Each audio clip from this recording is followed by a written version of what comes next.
नमस्कार. व्हॅलेंटाईन डेच्या निमित्तानं 2 ऑडिओ केलेले आहेत. त्यातला हा दुसरा भाग. महापुरुषांचे प्रेम हे मूल्यभाव रूपात असते. त्यांच्या प्रेमाला करुणेचे अधिष्ठान असते. भगवान श्रीकृष्ण, भगवान बुद्ध, भगवान महावीर, येशू ख्रिस्त, मोहम्मद पैगंबर अशा धर्मसंस्थापकांच्या जीवनाचा आधार करुणाच होती. या करुणेतून त्यांच्या प्रेमाचा आविष्कार झालेला होता. म्हणूनच हे प्रेम प्राणीमात्रांना आपल्या कवेत घेऊ शकते. असे प्रेमच षड विकारांवर मात करीत असते. संतांचेही प्रेम याच प्रकारचे असते. प्रेम आणि संत ह्या एकाच नाण्याच्या 2 बाजू होत. म्हणूनच तुळशीदासांचे प्रेम पत्नीकडून श्रीरामाकडे असा प्रवास करून वैश्विक बनते. या प्रेमानेच तुळशीदासांना संतत्व बहाल केले आणि रामचरितमानस हा ग्रंथ शब्दबद्ध झाला. वाल्याचा वाल्मिकी ही रामायणाच्या रूपातून विश्वात्मक प्रेमाची पावती होती, तर संत मीराबाई प्रेमाची भोक्ती आणि श्रीकृष्णाची चाहती होती. प्रेम ही संज्ञा स्पष्ट करता येईल, पण प्रेम ही भावना मात्र अनिर्वचनीय राहील.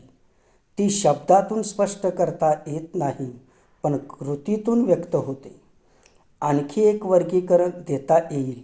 एक शारीरिक प्रेम तर दुसरे प्लेटॉनिक प्रेम किंवा लव.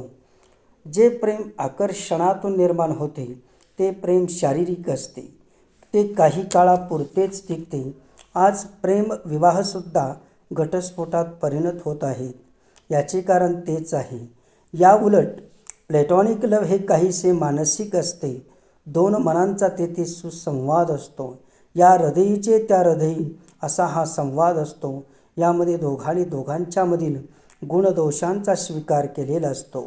त्यामुळे या प्रेमाचे पर्यवसान निष्ठेत होते.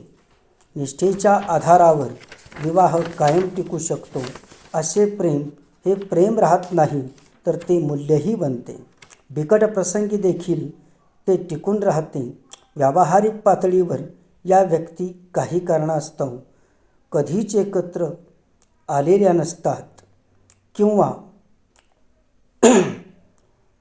काही कारणास्तव परस्परांपासून अलग झाल्या किंवा राहिल्या, तरी त्या परस्पर चिंतनात आणि परस्परांच्या सुखामध्ये आपला पुढील काळ व्यतीत करताना दिसतात. हा आदर्शवाद आजच्या लौकिक जीवनातून हद्दपार झालेला आहे किंवा सिनेमातूनही तो पडद्यामागे गेलेला असला तरी या प्रेमाची जिती चागती माणसे या विश्वाच्या पसाऱ्यात आपल्या मनातील सल मनातच ठेवून जगताना दिसतील. अशा जीवनाची ही शोकांतिका म्हणावी का प्रेमाचा विजय म्हणावा? हजारो वर्षांच्या वाटचालीमध्ये समाज, कुटुंब, विवाह या प्राचीन मानवाच्या प्रयत्नांतून आणि प्रतिभेतून उदयाला आलेल्या संस्था आहेत. मानवी जीवनाला स्थिरता आणि गती व तिच्यातून प्रगती असे आयाम या संस्थांच्याकडून लाभले आहेत. याचे भान 21व्या शतकात वाटचाल करीत असताना माणसाला राहिले, तर त्याचे प्रेम आणि त्याला पायाभूत ठरणारा त्याग यांना महत्त्व येईल.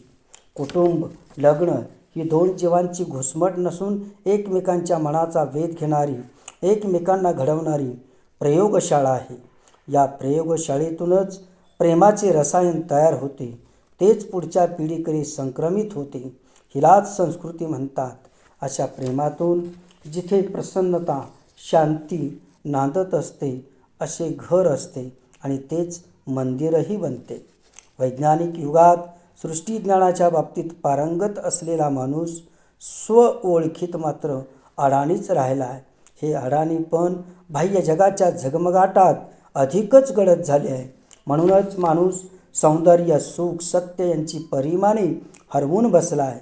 ही परिमाणे त्याच्या आतच आहेत, पण ती ज्ञात नसल्याने तो स्थिर नाही.